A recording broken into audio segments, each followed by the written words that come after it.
Okay, Chair, the live stream is running. Thank you. Welcome to this evening's Parish Council meeting. We've just had the annual Parish Assembly and this is the main meeting now. Item 1 on our agenda, I'm going to move straight to the agenda. Apologies for absence. Do we have any apologies, please, Julian? Same apologies as were recorded at the Assembly. So that's Councillor Emery, Councillor Graham Friend. Thank you. Yeah. Okay, item 2, Code of Conduct, Declarations of Interest. Members will be fully aware of this. Is there anything at this stage that anybody would wish to declare? Okay, nothing there. The minutes from the previous meeting are at page 3 of the bundle. I don't intend to go through those. Are there any issues with the accuracy of those minutes? If not, then unless I hear anything further, I think we'll accept that as a true record. Thank you. So item 4, updates on issues from previous meetings. I suppose that's on, let me find it. It'll be in the bundle. Page 19, Chair. 19 in the bundle. Anything that members wish to raise on that list? No? Let's move on then. Question time for electors. Julian, have we had any questions from members of the public? Chairman, no, there were no questions submitted on this occasion.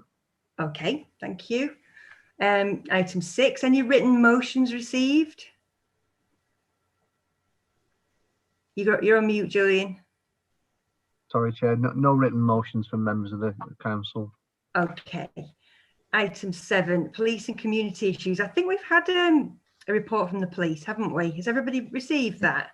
The matters that I'm aware of that are, you know, quite serious matters. Rectory Lane, been having problems with some very suspicious activity, and scramblers as well in the local area, causing misery on the country parks that we've got. Anybody want to raise anything in relation to police matters? Okay. Item 8, correspondence, which I'll find in the bundle. That's at page 27 in the bundle. Is there anything on that list that members would like any further information on? No? Okay. So planning matters.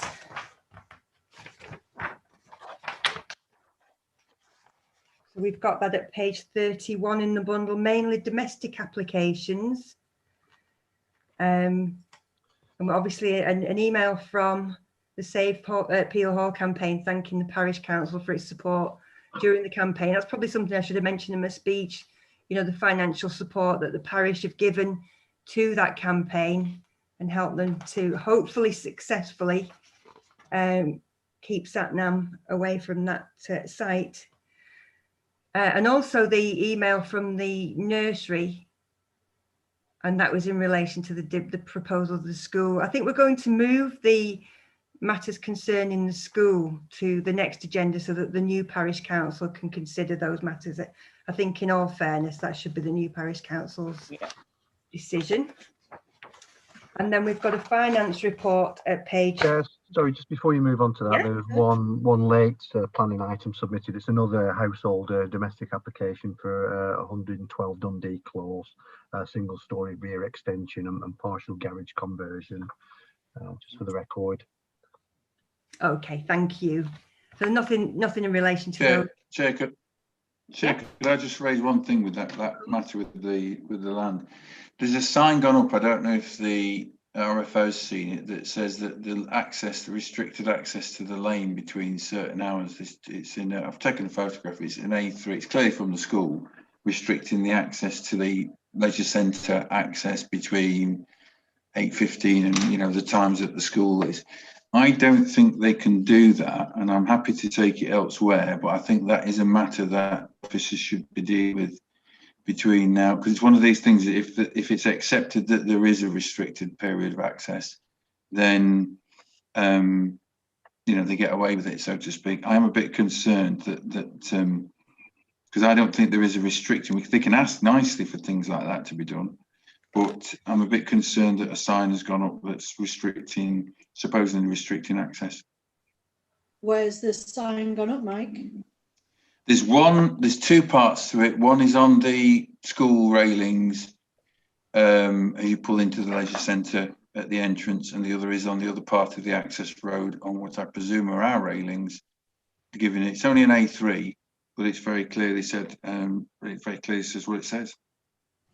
Okay. I will. And I noticed, when I was out leafleting. So I just think I'd like the RFO to take a look at that and potentially drop them a line, or basically, if it's on our line, cut it off, please. Because we can be sensitive to it, but if we've got like British Gas arriving and they've got a 9 o'clock start and a van pulls in and wants to get to our car park, we've got a right of access. Okay. Is that letter not come from the parish clerk rather than Claire?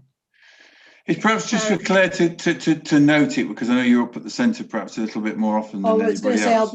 I will be up at the centre every day from next Tuesday, so it would be more convenient for me if I can try and get an appointment to speak to the head teacher or something, even if it is a lady head teacher, isn't it? Yeah. Across to the centre.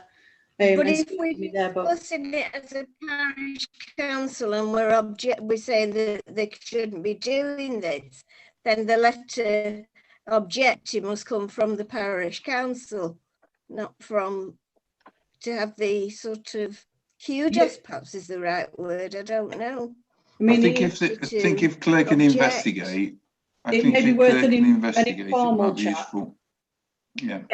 So we're giving action to Claire to investigate that. If necessary, bring it back at the next council, but just to make it clear to the school that the point Mike was making was that it shouldn't be left until the next council. And it needs to be sorted now.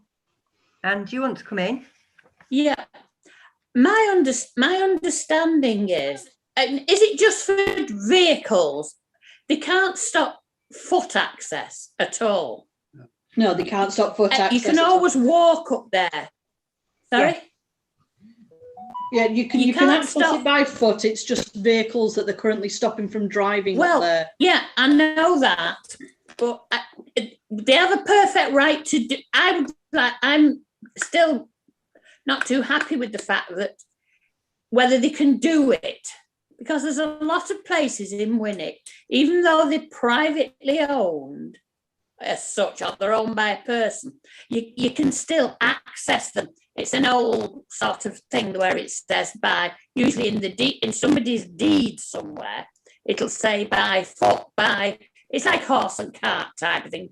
But what it means is vehicular access, because there's the backs up the backs, and then there's the back of Goldborn Road that has a very similar thing.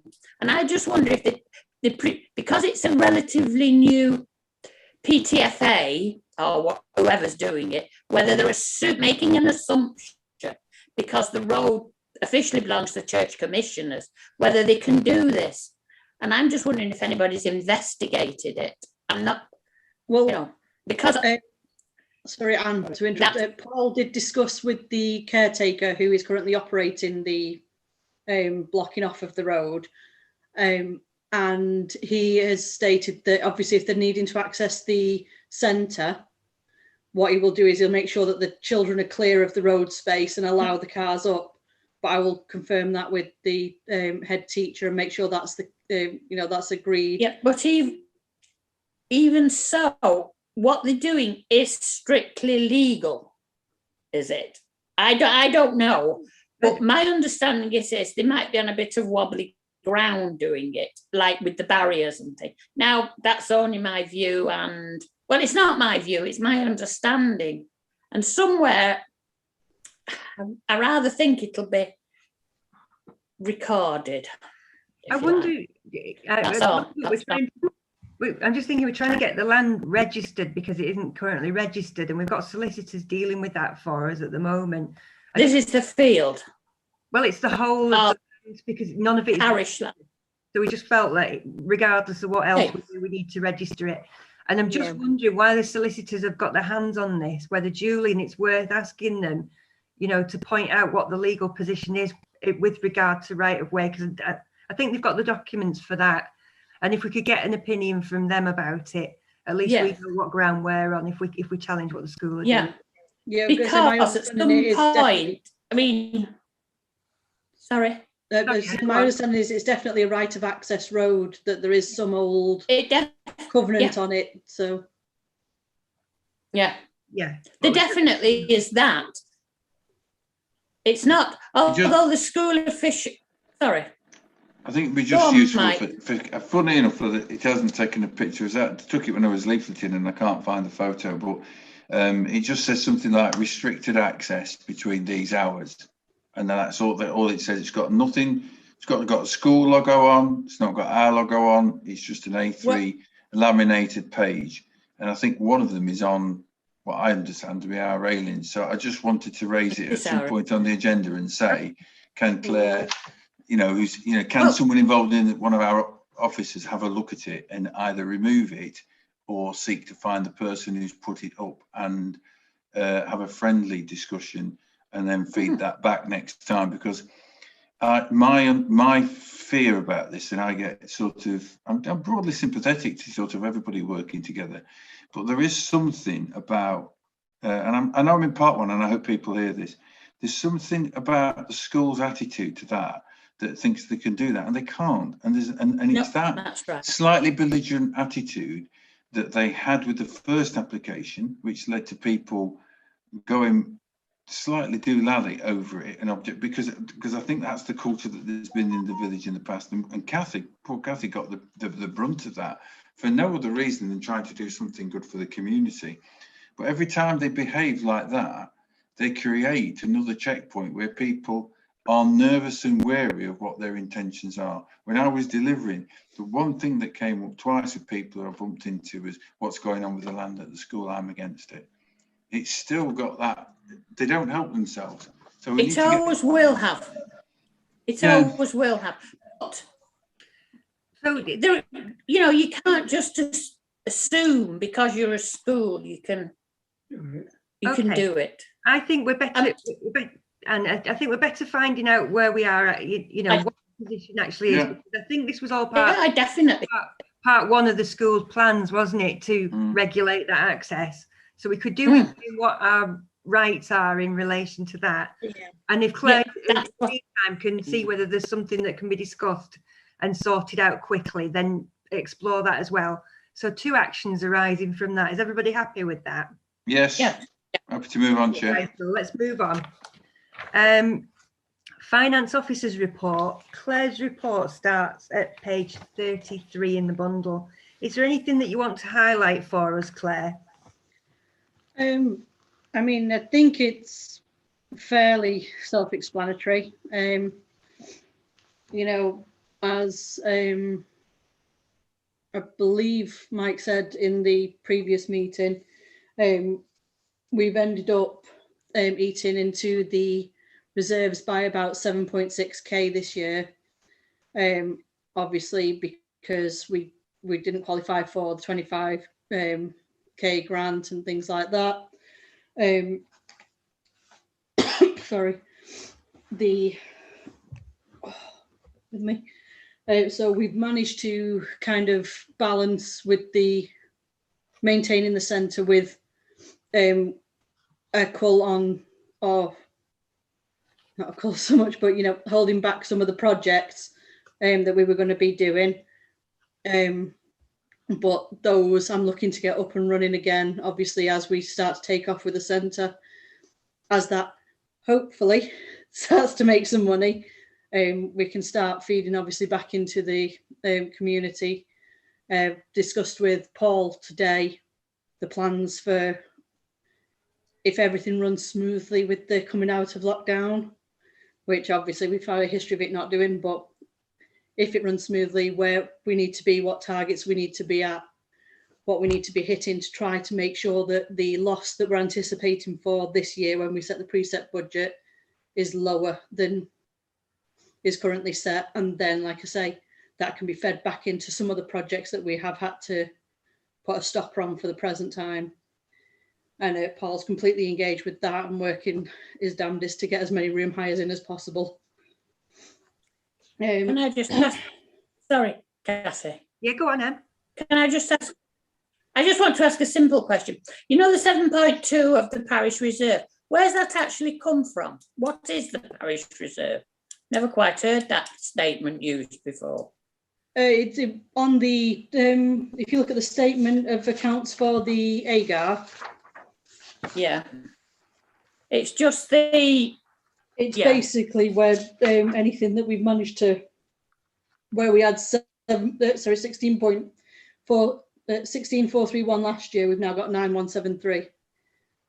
The balance, and it's just the Box actual 7. balance, the end of year balance. Yeah. There's no specific right. It's just what if everybody paid us and we paid everybody else, what we were. It's a figure. Yeah, it's just a figure. It's an accounting. It's the balance that we've got left at the end of the year. Yeah, and obviously, usually, obviously, if everyone has paid and cleared all their accounts, you would see that retained in the bank balance. So that's what I'm working towards with that section of the. It's an ephemeral figure. That's fine. And the reason why we'd asked the question at the management committee about the creditors that we were carrying over, our debtors that we were carrying over, was the fact that we were running low on money and yet we should still have had money in the bank. And obviously, if you're owed more money than you owe, then that money is in other people's accounts on invoices that have been paid. Then I know you know this, but I'm saying. I think I understand that. Yeah, I know you do. But I'm just for the benefit of those listening live, it's the fact that indicates that there's a need to get that money in, which is what's been one of the drivers for the last couple of meetings on the management committee to get that balance down. Claire, is there anything else with your report? No, just obviously I've provided the end of year accounts in case council's had any questions, but these will need to be done at the because it's a physical meeting in May, isn't it? And the regulation states this time it's got to be a physical meeting to get them signed off. So although you can ask any questions you've got on them now, by all means, we can't actually agree them and sign them off until May. Okay, so members, do you have any questions in relation to those at this stage? No? Okay, is that everything, Claire? Yes, as far as I'm concerned, that's everything. Thank you. Okay, let's move on. Item 11, the Person Centre request for funding. Julian, do you want to tell us about this one?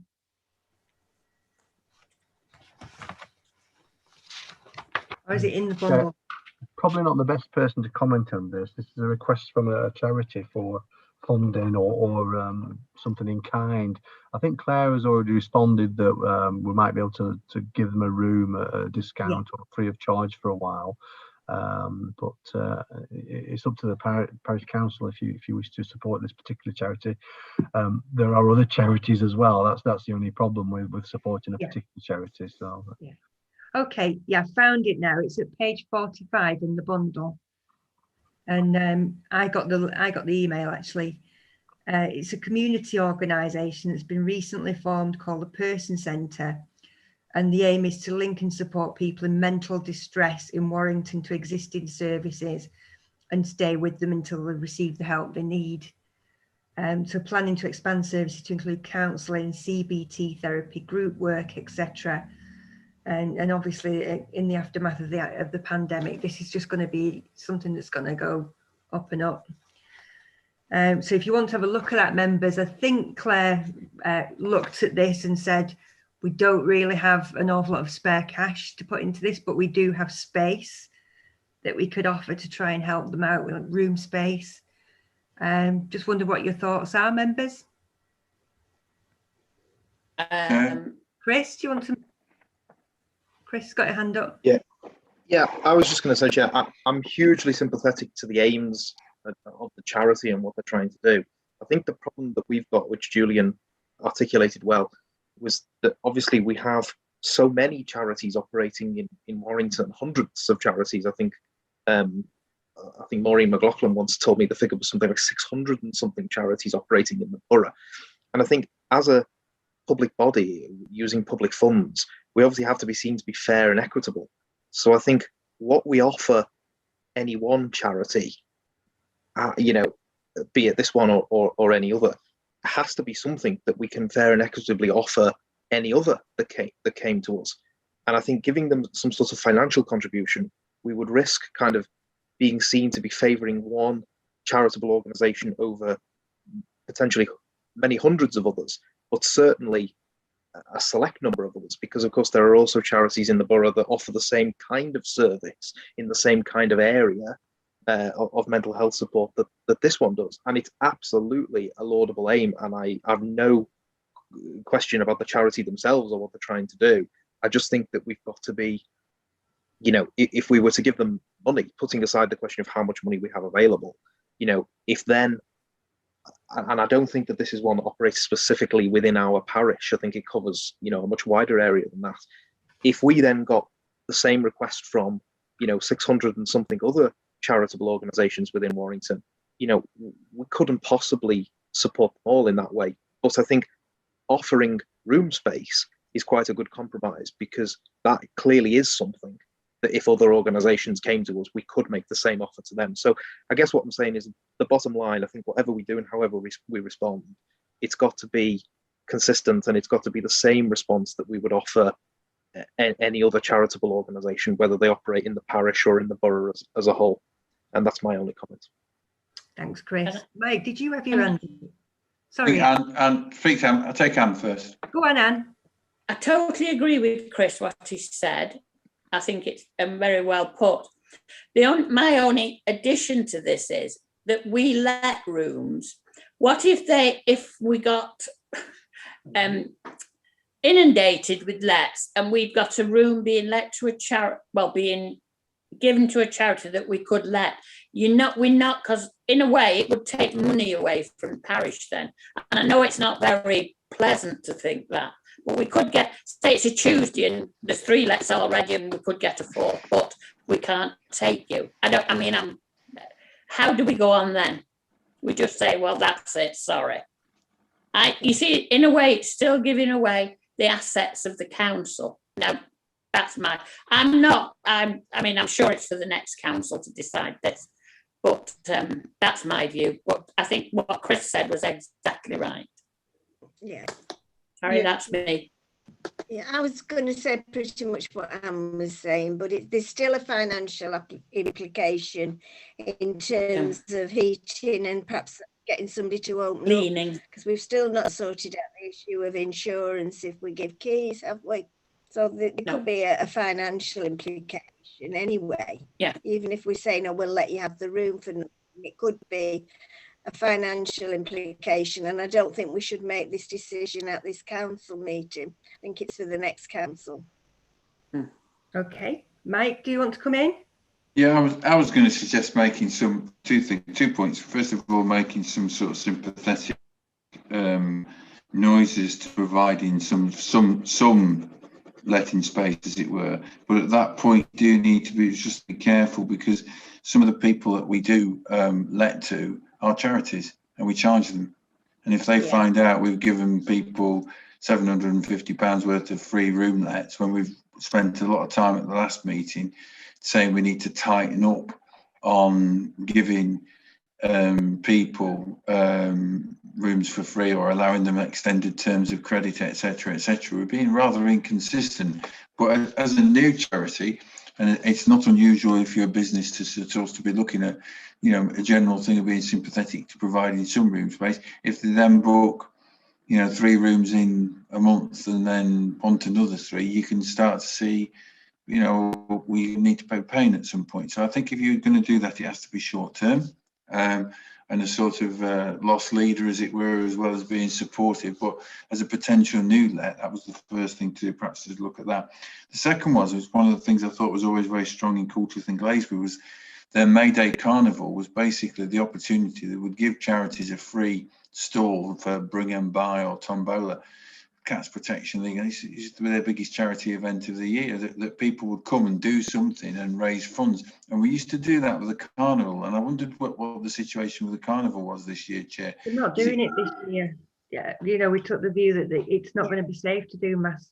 Yeah, but if it's going to run next year, it might be worth as a stock reply to these people. So we're always happy to give a charity a free stall at the local carnival and an opportunity to raise funds at that, because you don't have to do much to raise 200 or 300 quid. That's up to the carnival committee, though, isn't it? It is up to the Not up to the parish council. They do, you know. I'm in the carnival committee, and we do give free for good causes. But I'm just thinking that if a charity's trying to start now to address a need which is very real now, and it's a Warrington organisation, my view is that if somebody applies for money, you can't just say, well, if everybody applied for money, we couldn't do this, because in Burton Wood and Winwick, Westbrook Parish Council, little groups do apply for pots of money each time, and we don't just say, well, we'd have to give that to everybody. It's who applies and what case they make, and you look at that and decide whether to give them a little bit of money to do what they want to do. But there's no indication. You have to worry about giving it to everybody. Or anything. They're just asking for a straight out. I mean, some evidence that they'd applied for grants or something would be helpful. There's lots of grants from Warrington Voluntary Action and all sorts of other community chests and things that they don't appear to have, understood that that's the way forward for most of these sort of bodies that want to set up, is to go for grant funding. I think, is there not a distinction to be made? Sorry, Diana, you might have said this, and I just had a little bit of trouble hearing the first part of what you said then. But I hear what Kathy says, and I completely agree about small groups and organisations coming to the parish council, and indeed, they've come to us. And when I was on Culture and Croft, we had similar things, with organisations coming to us for money. Is there not, though, a slight distinction between a community group or community organisation and a registered charitable organisation, because they are... Is it a registered charity? I think so. I'm prepared to be wrong. It is. Okay. Yeah, I'm just wondering, is there not a slight difference with that? Because obviously with being a registered charity, they kind of differ from a voluntary community organisation, presumably. And again, my sort of question with them is they don't, this is not taken away from what they do and the service they're looking to provide in any way, but they're not specific to our parish, are they? They are an organisation that's operating over a much wider area. Right. Whereas if it was, if it was, if it was, an organisation, community group that was just operating within the Winwick parish, I think we would take a different view on that. But I come back to, I think ultimately whatever we do with charitable organisations as a parish, I just think it has to be consistent. So that kind of chimes with what Mike was saying about, room space and letting rooms out and things. I mean, for a limited period of time, they could just take rooms when we don't normally have bookings in them. There must be peak times. Exactly. Times. Tim, did you want to come in? I'm in the mute button. I'm very sympathetic to any charity that's involved in mental health causes, and I've tried to assist with a couple in the past. I entirely agree with the fact that we've got to treat all charities fairly and equally. We can't be seen to favour one, no matter how we feel about it. The other thing is that with regards to giving them space in the centre, I completely agree that it is something where we have to consider the cost of having somebody there while somebody's in the building. And there's a bit where, I wouldn't have a problem with them having space while there was nothing going on, as long as it didn't incur any additional cost for the council if they were getting the room for free. I wonder if it may be worth, if we had a charity process where we maybe did a deal on room hire for charity events and things like that. But like I said, that's something for the next council to worry about, not us.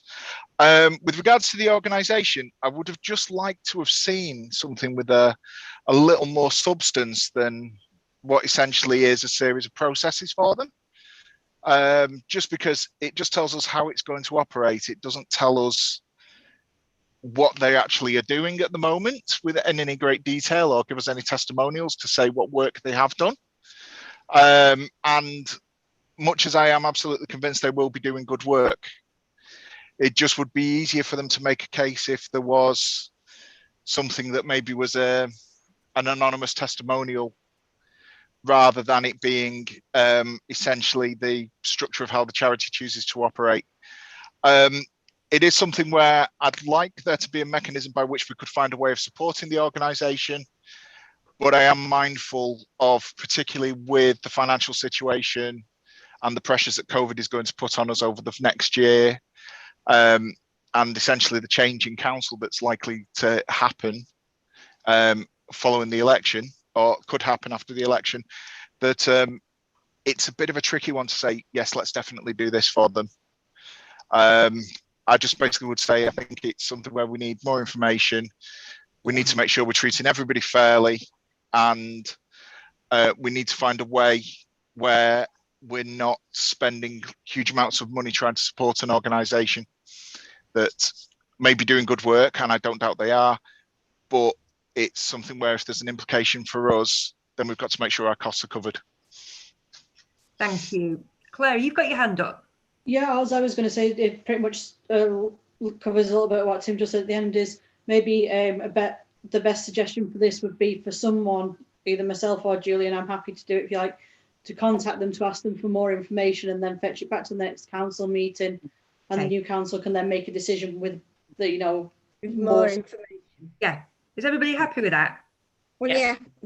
More right, information. Definitely. Okay, let's move on.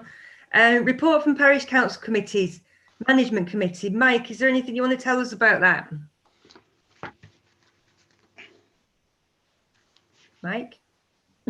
Just very briefly, Chair. The only thing that's in addition to the financial report, which is the end of year report, which we dealt with at the meeting, was that we asked in the business plan for the next finance, for those of you who are still on the parish council next time, so not the management committee, or the next time, to run a business model where we have a dip in income, you know, towards the sort of autumn again, assuming that there may be some sort of measures coming in at the end of the summer, just as a negative option, as it were, because I think, to be fair, the Claire's business plan is pretty sound, and I think we should, and if I was a betting man, I'd put money on that being a good basis to trade from.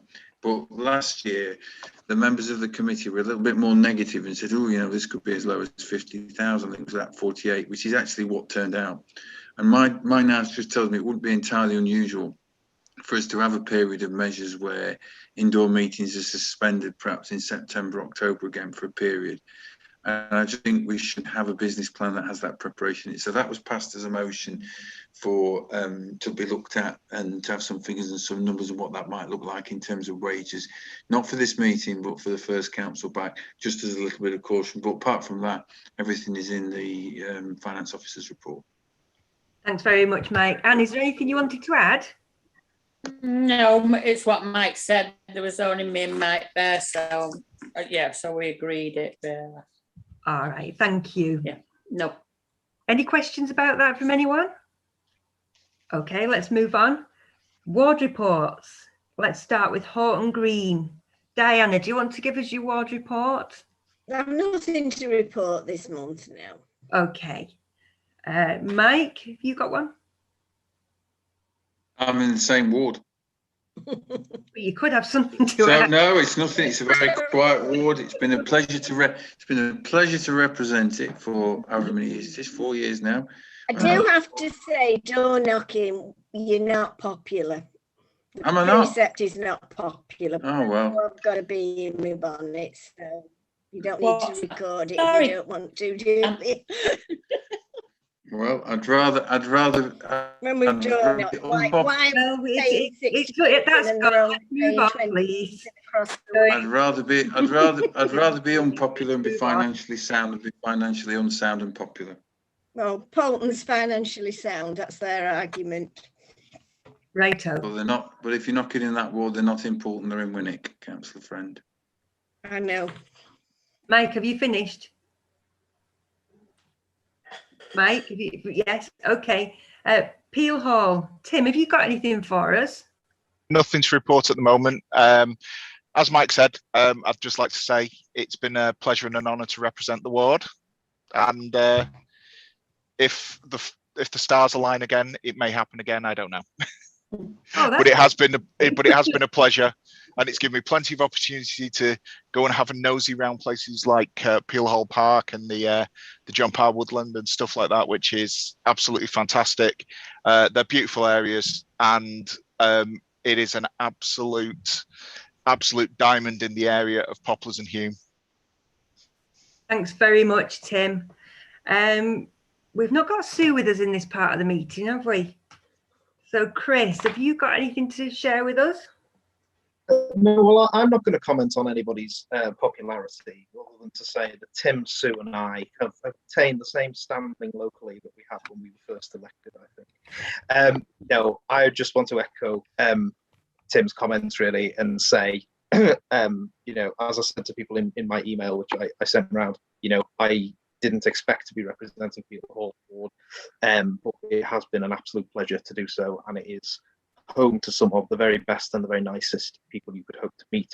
So it has been my privilege and my pleasure to speak up for them on big issues like Peel Hall and smaller issues like those we've seen along Birch Avenue over the past few years. And it has been a privilege and a pleasure to be on the parish council with all of you. So thank you very much, and thank you to you, Chair, as well, because you were the person I think who asked me if I would stand in the by-election. So, which, you know, you may or may not regret, I don't know. But no, thank you very much to everyone. Thank you. Just one point. Councillor Gordon has text just to say she was having difficulty rejoining the new meeting using the link, so she gives her apologies, I'm afraid. Okay, I did wonder because she was at the last meeting. Anne, have you got anything on Winwick Ward for us? Well, no, you want to get the meeting done, so I could bring up 1,000, well, not 1,000 quite, but all things I brought up before. One thing that does bother me is Hermitage Green Lane, to be honest. Yeah. What is happening down there, but I'm sure it will evolve in some way. There's signs up and there's camera. I just wondered whose authority it was on, but I did have I'm sure it will. Yeah, go on, sorry. I was going to say we had a meeting with the Winwick Litter Network and some officers from Warrington Council, and we discussed the cameras and the ins and outs of it, because it's not as straightforward as putting a camera up. That's what bothers me. Evidence, and if you there are some up, there have been. I think there's cameras up at the moment. Okay. But that does. I just wondered from the implication to the parish council that we need to be. I think we need to have a moment of care about it, or you will have to have a moment of care about it. Okay. I feel, but can I just say it's been all the years I've been here. It's been I've enjoyed it mostly, so I'm sure whoever gets it next will enjoy it the same way. And you probably get it next. You'll be back, Anne, you'll be back. You know, you talk about the Winwick pig, it's up there at the moment. No, I have enjoyed it. Oh, it's flying high. No, we'll see. And thank you for everything that you've done, and I'm sure we'll see you again in the next on the other side. Maybe not me, but yeah, I think you will. Mine, I haven't got anything really to report. And obviously fly tipping is a huge issue, and we, as a parish, we just need to carry on working closely with Winwick Litter Network plus the council, and just keep plugging away at the issue, because we've got lots of fields and you know, we're vulnerable to it, I think. So it's not solved overnight, but we just got to keep working on it. It won't go away, Kathy, but if it can be reduced, it would be it's everywhere, isn't it, really? It is. But if it was reduced, it would be a bonus, if you like. Indeed. Yeah, and they do work hard at it, the Litter Network. They certainly do. They do. Brilliant. No, that's me. Thank you. That's me. I've not got anything else to say, but thanks for it. I've really enjoyed working with everyone. You know, it's a real pleasure. I may see you on the other side, I don't know, but thanks for everything you're doing. I'm sure that everybody will continue to work hard, whoever does make it through. Okay, date and time of the next meeting. The next parish council meeting for the brand new parish council will be on the 18th of May at 7:30 p.m. And I'm not sure whether it will be a virtual meeting or not, because I think there's efforts being made to. No. Chair, sorry, I can comment on that. There's something called case stated gone before the High Court. Various legal and democratic services organisations have put a case together for judges to rule on whether you can actually hold virtual meetings under the existing legislation. But when last I checked, the decision wasn't in respect of that. But we're just watching that with interest to see what might happen. Yeah. Okay. We'll have to watch this space. So, however that happens, that's when it'll be. On that point, Kathy, sorry, the Tuesday nights there are no lets in at present for that, for the 18th. So we could run it in the main bar, the function room. Yeah. With the fire exit doors, obviously, as points of access for people. Okay. Be able to social distance in there and keep it aired if we need to. Perfect. So if you can pencil us in just in case we need it, Claire. Yeah, no problem. Okay, so that concludes part one. And that means that with the public part of the meeting has finished. So we'll wait for Julian to stop the live feed.